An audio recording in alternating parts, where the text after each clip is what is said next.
બધા બાળકોને આંખો બંધ. Please close your eyes. Close your eyes. Yes. પ્રાર્થના કરીએ.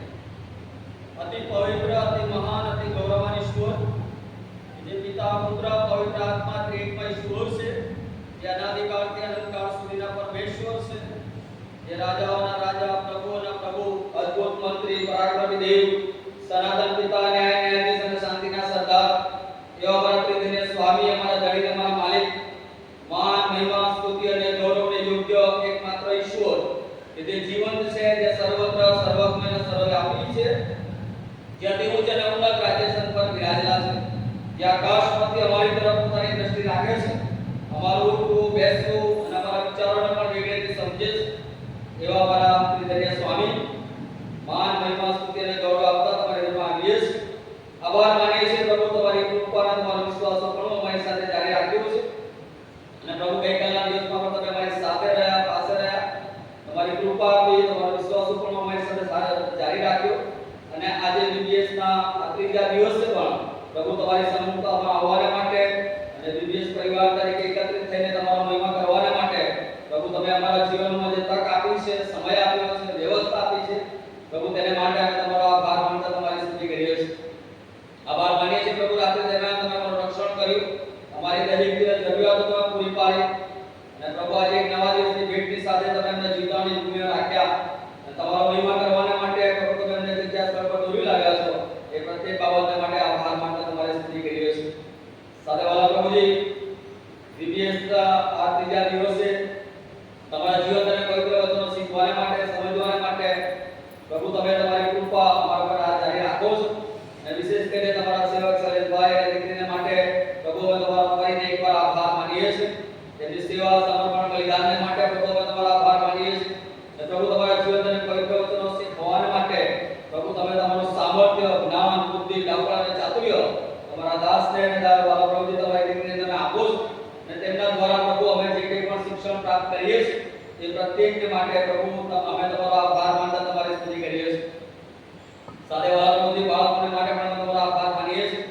રજાના દિવસો છે અને તેમાં પણ પ્રભુ તમારા વચનો શીખવાના માટે જે ઉત્સાહ, ઉમંગ અને આનંદ છે અને તે દ્વારા પ્રભુ તમારા વચનો શીખવાના માટે બાળકો આવી રહ્યા છે. પ્રભુ, બાળકોના જીવનને માટે પણ અમે તમારો આભાર માનતા તમારી સ્તુતિ કરીએ છીએ.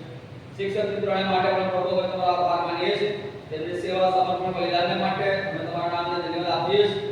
અને વાલા પ્રભુજી, અમે સમગ્ર તમારા લોક, તમારા બાળકો તરીકે પ્રભુ અમે અમારા આત્મિક જીવનમાં બધું દ્રઢ થઈએ, મજબૂત થઈએ અને તેને માટે પ્રભુ અમારા આ નાના પ્રયત્નો તમારા આશીર્વાદથી તેને ફળવંત થાય એવી પણ અમે કૃપા પાસે માંગીએ છીએ. જે બાળકો આવી રહ્યા છે, માર્ગમાં છે, રસ્તામાં છે, પ્રભુ તેઓને પણ તમે સહી સલામત રીતે જગ્યા સ્થળ પર દોરી લાવો કે અમે સાથે મળીને તમારી આરાધના, તમારું ભજન કરતા અને તમારો મહિમા કરી શકીએ એવી કૃપા પ્રત્યેક પર તમે થવા દેજો. અને વાલા પ્રભુજી, આ જગ્યા સ્થળને તમારા પુત્ર પ્રભુ ઈસુ ખ્રિસ્તના રક્તનું કવચ અને પવિત્ર આત્માનું આચ્છાદન સતત કરી રહે, કે જેથી શૈતાન, સતાની કૃત્ય અને સત્તાઓ જગ્યા સ્થળ પરથી દેશ નાબૂદ થાય અને પ્રભુ અમે આત્મા અને સત્યતાથી તમારી આરાધના, તમારું ભજન કરી શકીએ એવી કૃપા પ્રભુ તમે થવા દેજો. શૈલેષભાઈને અને દીકરીને પણ પ્રભુ તમારું સામર્થ્ય આપો.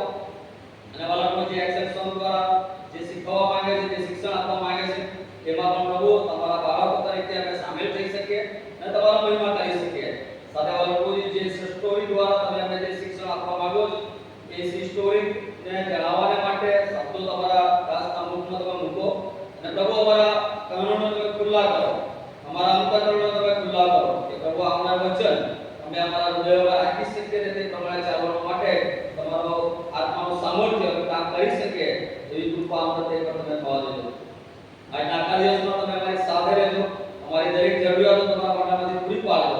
અને વાલા પ્રભુજી, અમારા વ્યક્તિગત જીવન દ્વારા અને આ બીબીએસ દ્વારા તમારો મહિમા થાય, તમારા રાજ્યની વૃદ્ધિ થાય અને જે તારણ તમે અમારા માટે સિદ્ધ કર્યું છે પ્રભુ, એ તારણની પ્રાપ્તિને માટે અમારા જે કંઈ પણ પ્રયત્નો છે એ તમારામાં ફળવંત થાય. અને જે બીજ પ્રભુ એમના જીવનમાં વાવવામાં આવે છે પ્રભુ, એ આવનારા દિવસોમાં સૌગણા ફળ આપનારા બને, જેથી તમારી મંડળી તમારા વચનના જળસ્નાનની શુદ્ધિકરણની પ્રક્રિયામાં આગળ વધી શકે અને તમને મળવાના માટે તૈયાર થાય, સુશોભિત અલંકારથી સુશોભિત થાય એવી અમે પ્રાર્થના કરતા તમારા હાથમાં સોંપાઈએ છીએ. અમારું એક મળવું તમને માન, મહિમા, સ્તુતિ અને ગૌરવ આપનારું બને. હો અને અમે ઘટતા જઈએ તમે વધતા જાઓ, એ જ અમારી પ્રાર્થના અમારા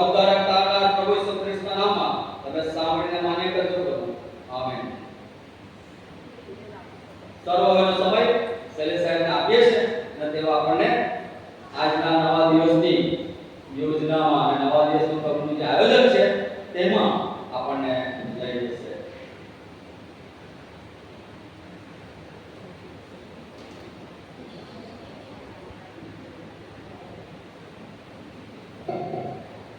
ઓકે, બધા રેડી? બધા રેડી? ઓકે, તો આપણે સોંગ કરીએ છીએ એ પહેલા આપણે કસરત કરીએ. કરીએ ને કસરત? તો આપણે ઊભા થવાનું છે. 1 2 3 4 એટલે કૂદીને ઊભા થવાનું. 1 2 3. Okay, very good. હવે આપણે કસરત કરીએ. ઈસુ પ્રભુ છે. ઈસુ પ્રભુ છે. હવે આપણે બીજી કસરત જે કરી છે માથું કપાળ નીચળ તળિયે. એ આપણે કરીએ. માથું કપાળ નીચળ તળિયે. બોલવાનું બધાય. આપણે હેડ એન્ડ શોલ્ડર બોલે છે. Head and shoulder, knees and toes, knees and toes, knees and toes. ફરીથી fast. Head and shoulder, knees and toes, knees and toes, knees and toes, toes and knees and shoulder head. એકવાર ઉપરથી નીચે અને બીજી વાર નીચેથી ઉપર. Okay, ફરીથી head and shoulder, knees and toes, knees and toes, knees and toes, toes and knees and shoulder head. All belong to Jesus. પહેલા દિવસે આપણે શીખ્યા કે ઈશ્વરે માટીમાંથી માણસને બનાવ્યો એટલે આપણને જે રચના કરી છે એ બધું જ ઈશ્વર તરફથી આપણને મળેલું છે. તો આપણે ઈશ્વરને આપણા જીવન દ્વારા આપણા શરીર દ્વારા અયુબના જીવનમાં જોયું કે એના શરીર દ્વારા કેટલા ગોળા મોટી નીકળ્યા. એના શરીર દ્વારા ઈશ્વરને મહિમા આપ્યો. સુંદર શરીર હોય, બેડોળ શરીર હોય, માથે વાળ ના હોય, આપણે કદરૂપા હોઈએ, પણ પ્રભુને એની કઈ પડી હોતી નથી. પ્રભુ તો આપણું હૃદય માંગે છે અને આપણા શરીરને પ્રભુની જરૂર નથી. પ્રભુ આપણા હૃદય તરફ જોવે છે. અને તે કરીને આપણે ગઈકાલના સ્વરની વાક્ય કે ઈશ્વરને વિનંતી કરે છે કે પ્રભુ તું રાગ અને નમ્ર હૃદયને તું ધિક્કારીશ નહીં. એટલે જો આપણું હૃદય રાગ હશે અને નમ્ર હશે તો ઈશ્વર આપણને પ્રેમ ચોક્કસ કરવાના છે. તો વોટરમેલન વાળું આપણે ગીત ગાઈએ. યાદ છે ને? મારી સાથે તમારે ગાવાનું, તમારે બોલવાનું. બરાબર? Ready? 1 2 3. Watermelon, watermelon, pineapple, pineapple, banana, banana, fruit salad, fruit salad. Watermelon, watermelon, pineapple, pineapple, banana, banana, fruit salad. Fast mixture, fruit salad. Fruit salad. बराबर मिक्स नहीं है fruit salad. चलो fruit salad. बताओ fruit salad. Okay, very good. Okay. अबे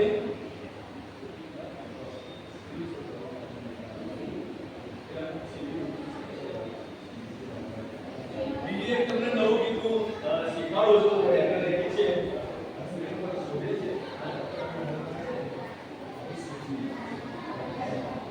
okay, गीत सहेલું છે. प्रभु का आनंद मेरा बल है, प्रभु का आनंद मेरा सामर्थ है. गाओ.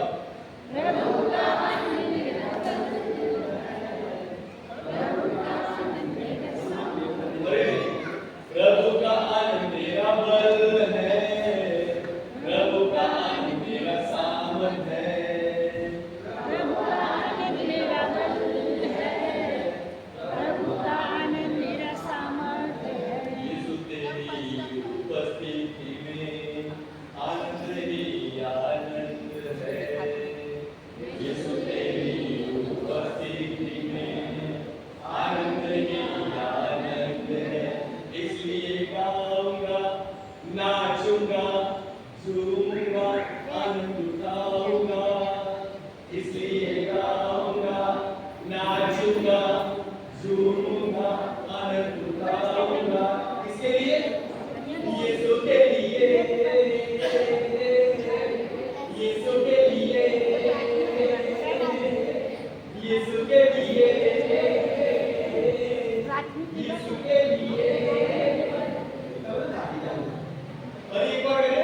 આપણે ચાલવા ઈસુ કે लिए અને કૂદવાનું છે હાથ ઊંચા કરીને રેડી ફરીથી આપ કૂદ ગए प्रभु का आनंद मेरा बल है प्रभु का आनंद मेरा सामर्थ है प्रभु का आनंद मेरा बल है प्रभु का आनंद मेरा सामर्थ है यीशु तेरी उपस्थिति में आनंद ही आनंद है यीशु तेरी उपस्थिति में आनंद ही आनंद है इसलिए गाऊंगा नाचूंगा झूमूंगा आनंद उठाऊंगा किसके लिए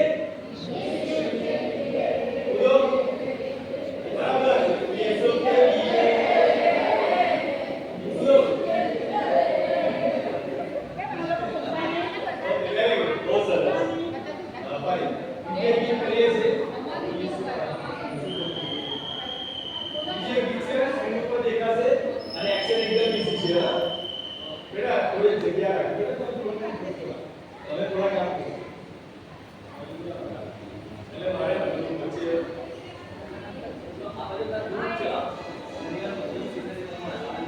એક્શન ઈઝી છે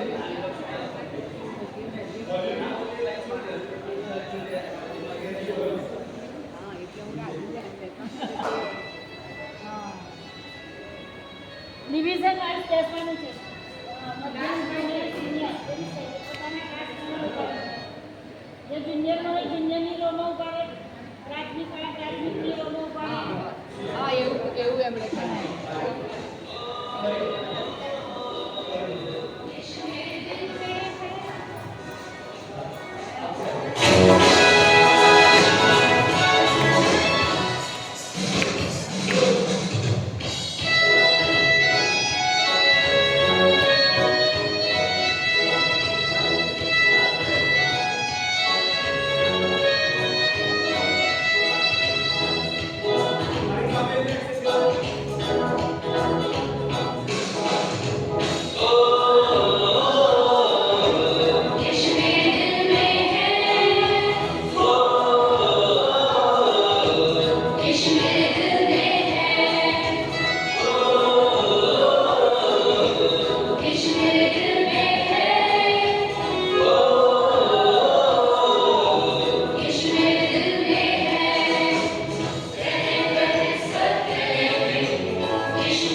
આપણે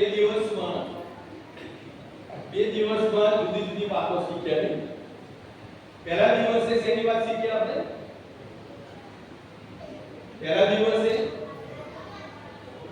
આગળ વાળા પછી એની એક શબ્દમાં કહે તો એક વર્ડ ક્રિએશન, હે ને, ઉત્પત્તિ, સૃષ્ટિની રચના.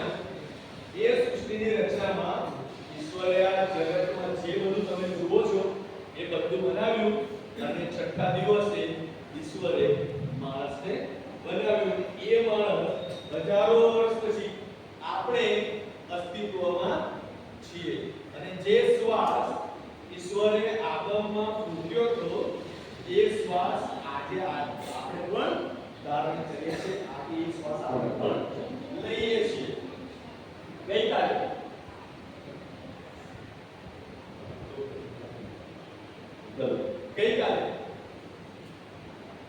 શું હતું?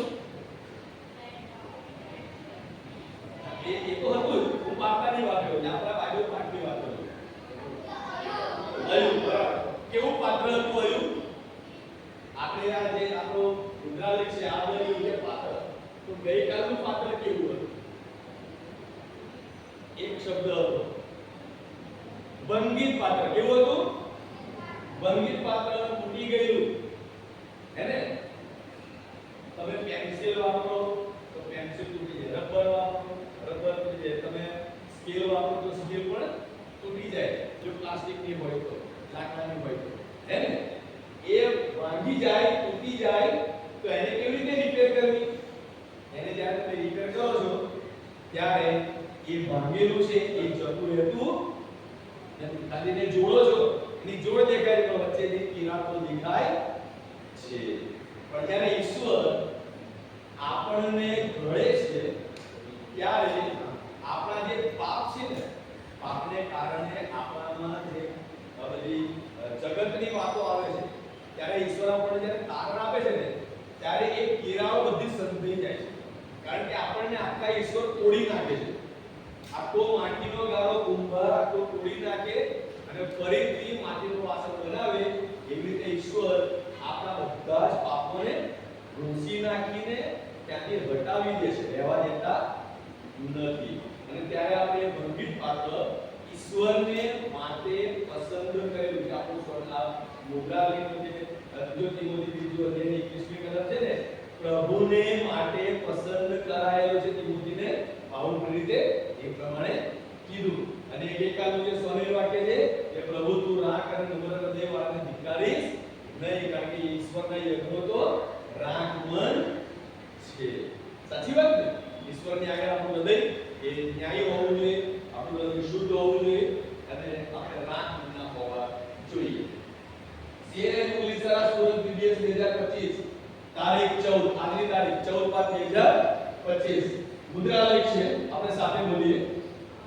આગળ યોગ્ય પાત્ર બીજો તિમોથી 2 અને 21 મોઢે કરી દેવા. આજે જે પસંદ કરેલું પાત્ર, ગઈકાલે ભૌમિક પાત્ર હતું, આજે પસંદ કરેલું પાત્ર. તમે કદી બજારમાં ગયા હશો, માર્કેટમાં તમારા મમ્મી પપ્પા સાથે, તમે રમકડાની દુકાને પર ગયા હશો, હે? ગયા હશો રમકડાની દુકાને. નાના બાળકો મોટા ભાગે ખાસ અને મોટા છોકરા એમની પસંદગીની વસ્તુ હોય ત્યારે આપણે એ રમકડાની દુકાને કેટલીક ચીજ વસ્તુઓ જોઈએ છે અને એમાંથી આપણને મમ્મી પપ્પા એમ કહે કે તમે આ રમત બોલો ને, પણ આપણે શું કરીએ છીએ? આપણે બીજું રમકડું, આપણને મનગમતું રમકડું આપણે પસંદ કરીએ છીએ. તમે તમારી સ્કૂલની બેગ ખરીદવા જાઓ મમ્મી પપ્પા સાથે તો તમને જે બેગ ગમતી હોય એ તમે વાપરો. તમે સ્કૂલમાં પેન્સિલ વાપરવાની તો ડોમ્સની પેન્સિલ વાપરો કે નટરાજની પેન્સિલ વાપરો કે બીજી જે પ્રોડક્ટ મળતી હોય, તમે તમારી પસંદગીની ચીજ વસ્તુઓ ખરીદો. તમે ડ્રેસ લેવા જાઓ, ટોપ ખરીદવા જાઓ, જીન્સ લેવા જાઓ, ટી-શર્ટ લેવા જાઓ તો તમે તમારી પસંદગીની વસ્તુઓ લો. જો આપણે માણસો આપણને ગમતી વસ્તુઓ લેતા હોઈએ તો ઈશ્વર જે સર્વશક્તિમાન છે, આપણને બનાવનાર છે, એ આપણને કેવા માંગે? જો આપણે બરાબર ના હોઈએ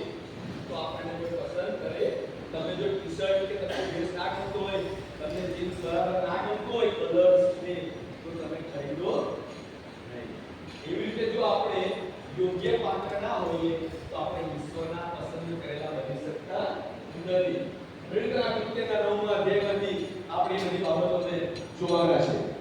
મુખપાઠ કલમ છે યોહાન 15 અને 16 ની કલમ તમને બોલાવીશ તો તમે બોલશો યોહાન 15 અને 16. તમે મને પસંદ કર્યો નથી પણ મેં તમને પસંદ કર્યા છે ને નિમ્યા છે કે તમે જઈને ફળ આપો અને તમારા ફળ કાયમ રહે,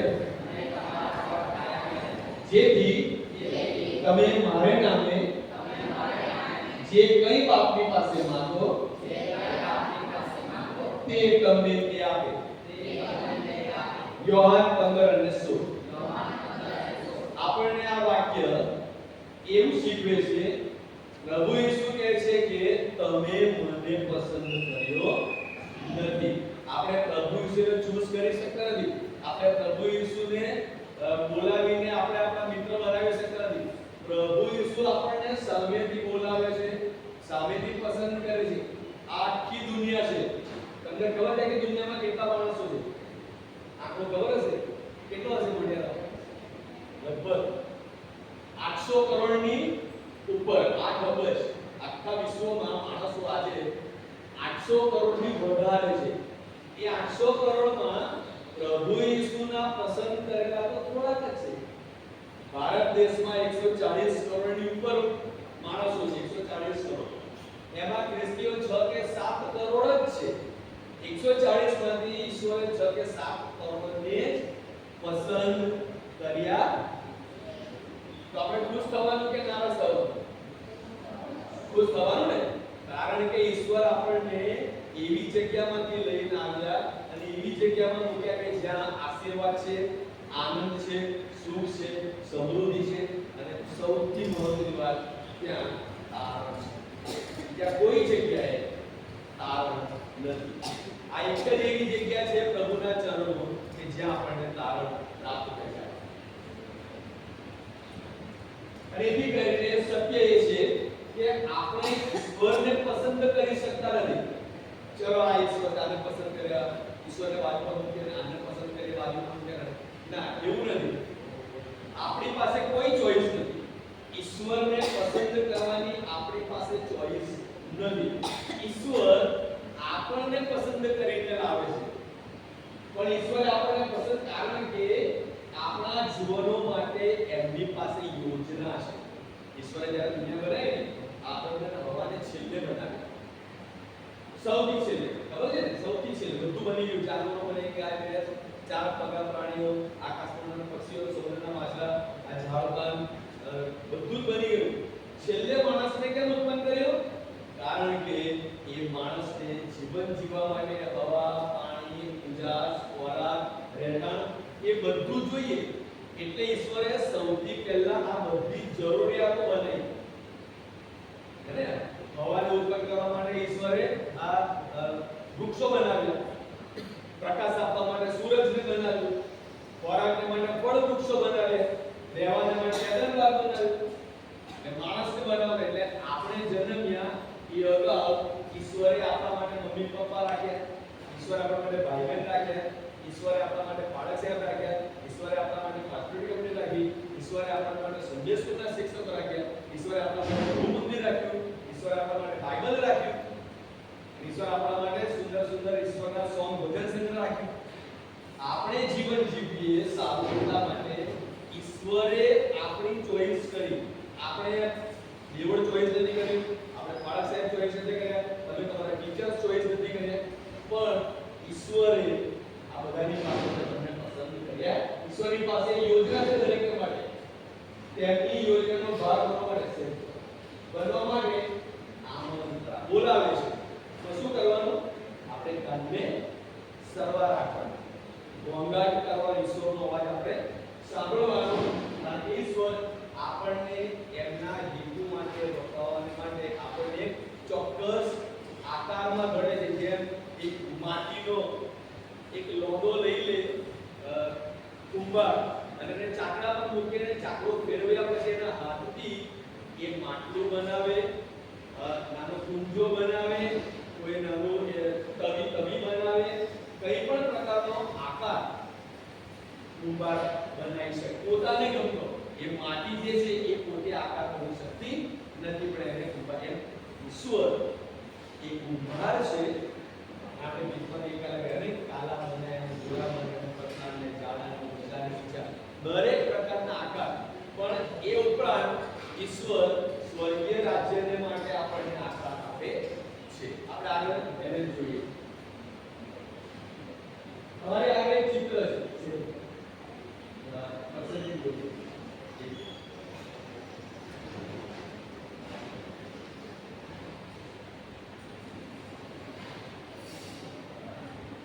આ ચિત્ર બધું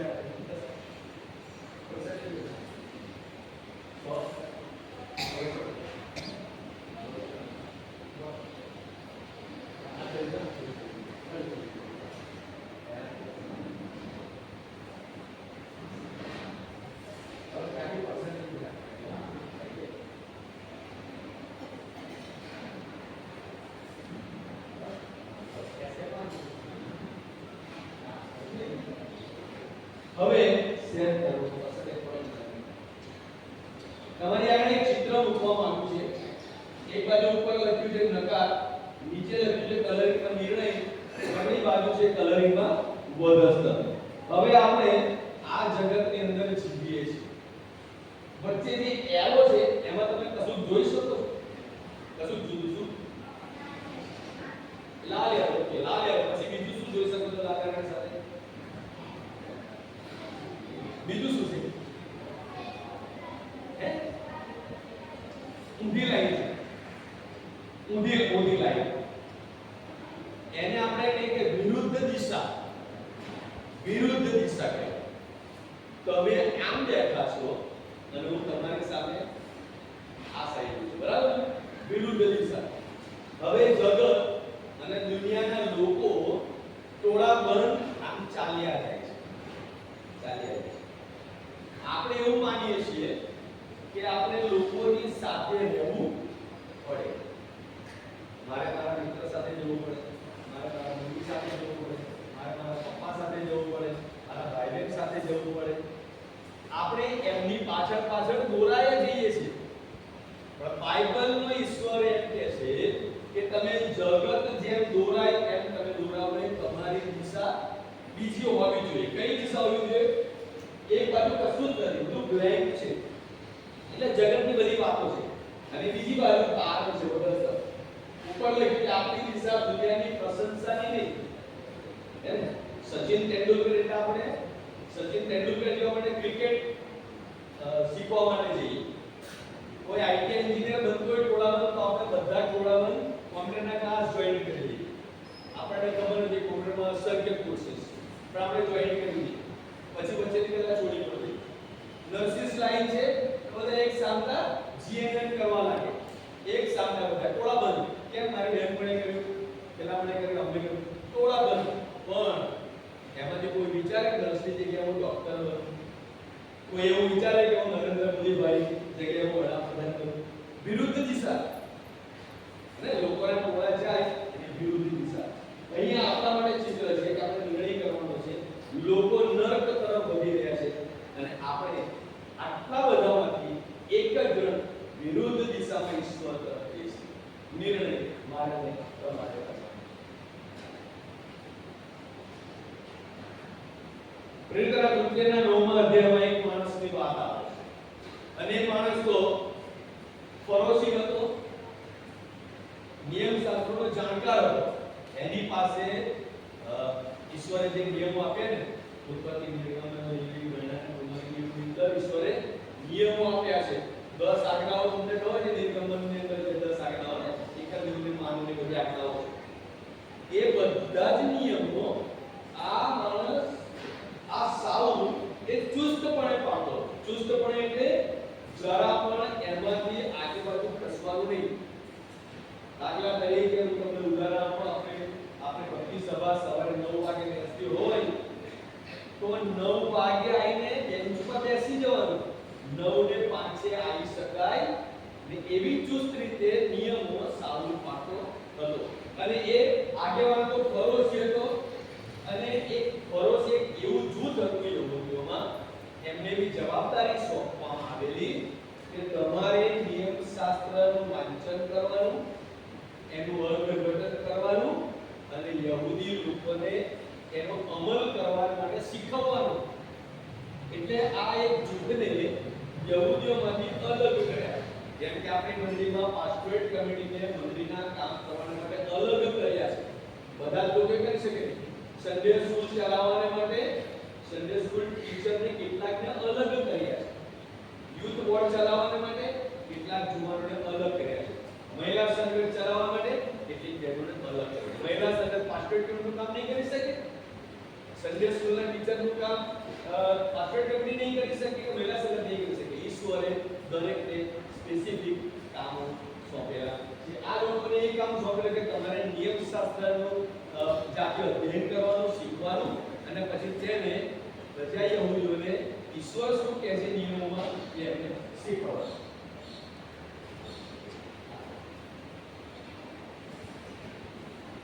પણ આ ફરોશીઓમાં એક એવી ગેરસમજ હતી કે પ્રભુ ઈસુ જ્યારે જન્મ્યા ત્યારે આ લોકોએ એ વાતને સ્વીકારી નહીં કે જે ઈશ્વરની મસીહાની રાહ અમે જોઈએ છે જૂના કરારમાં એમની પાસે એક જ્ઞાન હતું કે ઈશ્વર એક માણસને મોકલશે જે વચન આપેલું છે કે જે લોકોને પાપમાંથી તારશે. તેને તો ઓળખી શક્યા નહીં કે પ્રભુ ઈસુને તો ઈશ્વર પુત્ર તરીકે સ્વીકારતા નહોતા. અને એટલા માટે જે લોકો પ્રભુ ઈસુની પાછળ ચાલતા હતા એ સમયે જ્યારે પ્રભુ ઈસુ પૃથ્વી પર હતા ત્યારે શાઉલ એ લોકોને પકડી લેતો હતો. સ્ત્રીઓના ચોટલા પકડીને એમને ખેંચે જમીન પરથી અને ઢસેડે. પુરુષોને દોરડા બાંધે અને એમને ઢસેડે અને એમને કોરડાથી પુરુષોને માર મારતા. એમને જેલમાં નાખતો હતો શાઉલ. અને આવા કાર્યો શાઉલ કરતો હતો. એટલા માટે કરતો હતો કે ઈસુ એ ઈશ્વર નથી. તમે એની પાછળ ચાલશો અને જો તમે એની પાછળ ચાલશો તો અમે તમને જેલમાં પૂરીશું. એ ગેરસમજમાં આવી છે. હવે શું બન્યું? એની જાણમાં આવી કે દમસ્કની અંદર ઘણા બધા ખ્રિસ્તીઓ છે. દમસ્ક નામનું એક શહેર છે ઇઝરાયલની અંદર. ત્યાં એની જાણમાં આવી એટલે એ પ્રમુખ યાજક પાસે ગયો અને જેને કીધું કે સાહેબ મને તમે એક લેટર આપો, ઓથોરિટી લેટર આપો કે હું દમસ્ક જાઉં, ત્યાં જે લોકો પ્રભુ ઈસુની આરાધના કરે છે સભાસ્થાનમાં એ લોકો પ્રભુની આરાધના કરતા હતા, હું ત્યાં જાઉં અને આ ઓથોરિટી લેટરથી હું એમની પર સત્તા ચલાવું, એમને પકડું, એમને બાંધું અને જેલમાં પૂરી દઉં. અને એ લેટર લઈને રસ્તામાં ઘોડા અને ચાકરો અને સૈનિકો લઈને રસ્તામાં નીકળી ગયો. આપણે દમસ્ક પહોંચ્યો. અને શું બને છે? જ્યારે દમસ્કની નજીક પહોંચ્યો, દમસ્કના દરવાજાની પાસે પહોંચ્યો બાળકો, ત્યારે અચાનક આકાશમાંથી એક પ્રકાશ. દિવસ હતો, સૂર્ય ચમકતો હતો. બરાબર ધ્યાન રાખજો. સૂર્ય બરાબર ચમકતો હતો, આકાશમાંથી પ્રકાશ આપતો હતો. એ ઉપરાંત એક્સ્ટ્રા પ્રકાશ દેખો. અત્યારે આપણે સૂરજ ચમકે છે તો આપણને આનો પ્રકાશ બરાબર દેખાતો નથી. આ ઉગલા લાઈટ બરાબર આ બધું દેખાતો નથી આપણે. પણ એ સમયે સૂરજ આકાશમાં હતો, તે છતાં એક તેજસ્વી પ્રકાશ એ સાવ એકલા સાવન ઉપર પડ્યો. એની સાથે બીજા ચાકરો પણ હતા, સૈનિકો પણ હતા. કોઈની ઉપર પ્રકાશ ના આવ્યો, એકલા સાવન પર. અને જેવો પ્રકાશ આવ્યો અને આકાશમાંથી વાણી સંભળાઈ એવો સાઉલ એના ઘોડા પરથી નીચે પડ્યો. એટલો તેજસ્વી પ્રકાશ હતો કે એની સામે જોઈ શક્યો. અત્યારે આપણે બહાર જઈને સૂરજની સામે જોઈ શકતા. જો સૂરજ સામે જોઈએ તો આપણે નબળા થઈ જઈએ. કારણ કે સૂરજનું તેજ એ બહુ જ વધારે છે.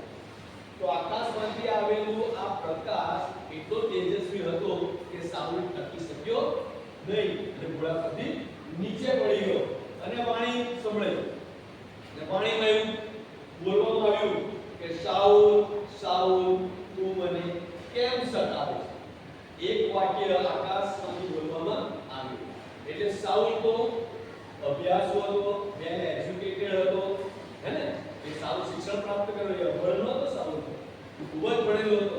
ગમાલિયેલ નામનો એક ફરોશી હતો. જેમ તમે સંદેશ સ્કૂલમાં ભણો ને એમ ગમાલિયેલ નામનો એક ફરોશી હતો.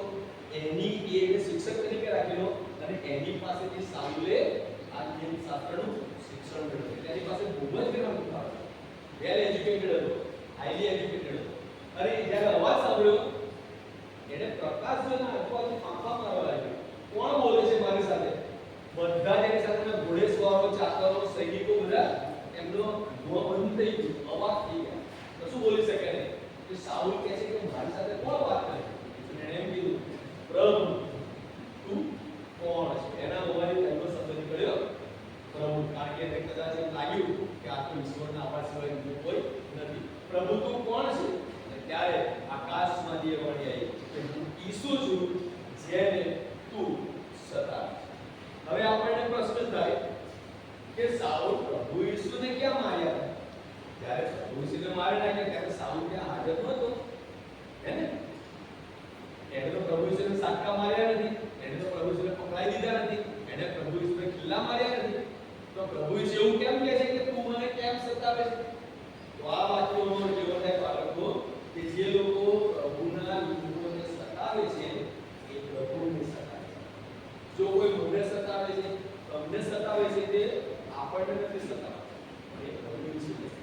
એટલે પ્રભુ ઈસુએ કીધું કે હું ઈસુ છું જેને તું સતાવે છે. અને ત્યાર પછી ઈશ્વરે એને કીધું કે તું એ શહેરમાં જા. અને પછી એના સાથીદારો એને લઈ અને શહેરમાં ગયા. એ દેખતો બંધ થઈ ગયો અને આંખો બની ગયો, એની આંખો બંધ થઈ ગઈ અને શહેરમાં ગયા. અને એક ઘરમાં ગયો. 3 દિવસ સુધી એને કશું ખાવું ઉપવાસ કર્યો. કારણ કે એને ખબર જ ના પડી કે મારું બાઇબલનું શિક્ષણ શું કહે છે, આ ઈશ્વરનો અવાજ મને શું કહે છે.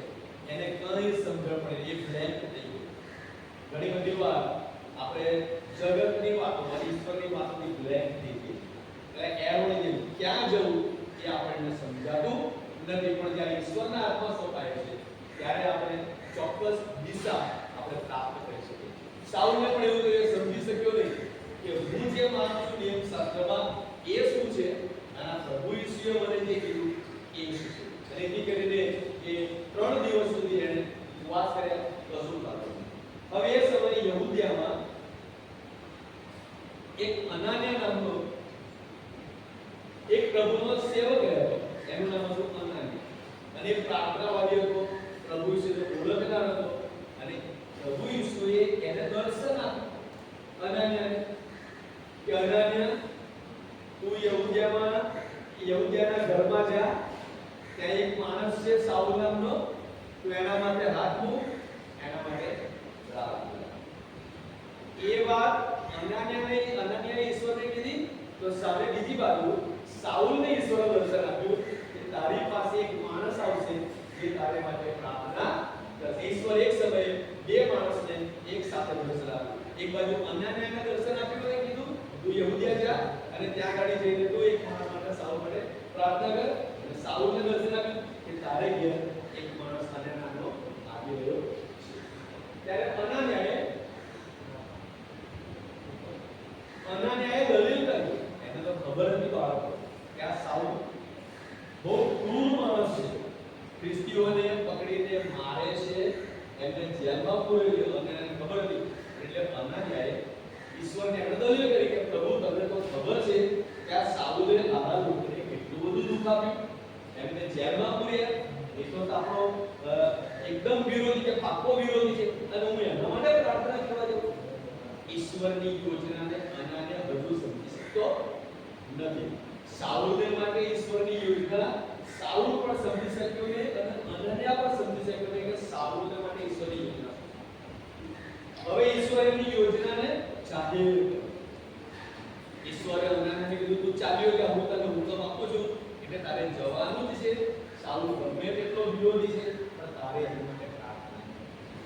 બાઇબલ કહે છે તમારા વેરીઓ માટે પ્રાર્થના કરો, તમારા દુશ્મનો માટે પ્રાર્થના કરો.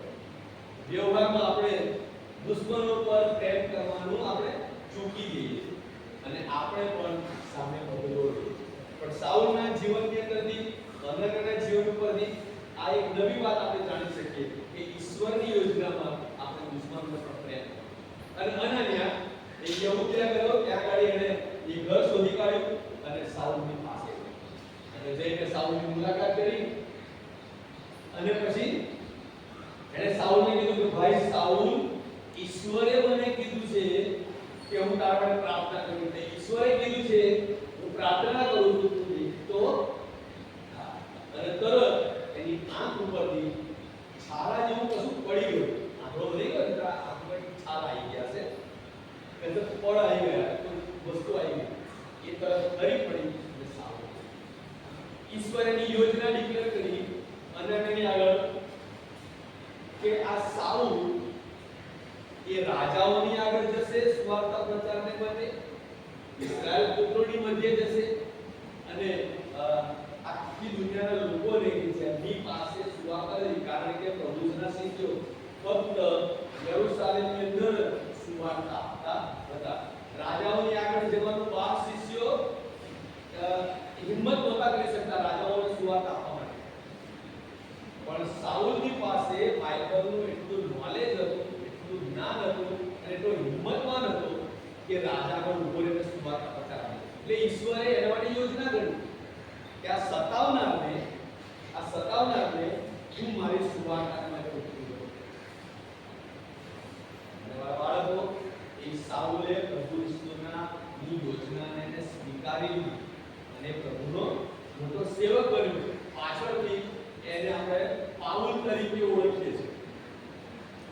અને એની આંખ ઉપર જરા છાલા પડી ગયા પછી એને ઊભા થઈ અને 3 દિવસ પછી એને ખોરાક ખાધો. એને તંદુરસ્તી મેળવી અને બાઇબલમાં લખ્યું છે કે તરત જ એને સુવાર્તા પ્રચાર ચાલુ કરી દીધો. કારણ કે એને ઓલરેડી નિયમશાસ્ત્રનું ભલે શિક્ષણ લીધેલું હતું, એટલે એની પાસે નિયમશાસ્ત્રનું જ્ઞાન તો હતું જ, પણ હવે ઈશ્વરીય જ્ઞાન પણ એનામાં પ્રગટ થયું. અને ઈશ્વરીય જ્ઞાન પ્રગટ થવા તેને ખબર પડી કે જે મસીહની રાહ અમે જોતા હતા, જે મસીહને ઈશ્વરે તારણને માટે મોકલવાનું વચન આપ્યું, એ મસીહ તો પ્રભુ ઈસુ ખ્રિસ્ત પોતે છે. એટલે હવે પ્રભુ ઈસુના વિરોધ પક્ષમાંથી હવે પ્રભુ ઈસુના પક્ષમાં આવ્યો અને ઈશ્વરને માટે એને પોતાનું જીવન એને વાપર્યું. અને જીવ્યો ત્યાં સુધી એને પ્રભુની પાસે પોતાનું જીવન વાપર્યું. કેટલા બધી મંડળીઓએ કાગળ લખ્યા, પત્રો લખ્યા. તમે જુઓ 13 પત્રો લખ્યા છે નવા કરારની અંદર. કોરોન્થીઓએ લખ્યું અને રોમનોએ લખ્યું, થેસાલોનિકેને લખ્યું, કેટલા બધા પત્રો એને લખ્યા અને મંડળીઓને એને યોગ્ય શિક્ષણ. બાળકો, ઈશ્વર પસંદ કરે. આપણે એમ કહીએ કે પ્રભુ આ તો વિરોધીને કેમ પસંદ કરો છો? અને દલીલ કરી પ્રભુ વિરોધીને કેમ પસંદ કરો છો? ઘણી બધી વાર ઈશ્વરની યોજનાને તમે સમજી શકતા નથી. પણ તમે તમારી નાની ઉંમરમાં, તમારી આ ઉંમરમાં તમે ઈશ્વરની યોજનાને ઓળખતા શીખો. થોડી તકલીફ પડે, પ્રભુને પૂછવું પડે, પ્રભુ મારે શું કરવું છે? તો પ્રભુ તમને રસ્તો બતાવશે. લોકોના ટોળા જતા હોય એની પાછળ જવું નહીં, પણ એની દિશા બદલી નાખી. જ્યારે આપણે દિશા બદલીએ છીએ ત્યારે આપણે ઈશ્વર તરફ જોઈએ છીએ. જેથી કરીને ટોળાની પાછળ તપતી જવું. ટોળા હંમેશા આપણને નાશમાં લઈ જાય છે. એટલે આપણી દિશા આપણે ઈશ્વરના હાથમાં આપીને, આપણી જાતને સોંપીને આપણે નક્કી કરી શકીએ છીએ અને ઈશ્વરનું પસંદ કરેલું પાત્ર આપણે બની શકીએ છીએ.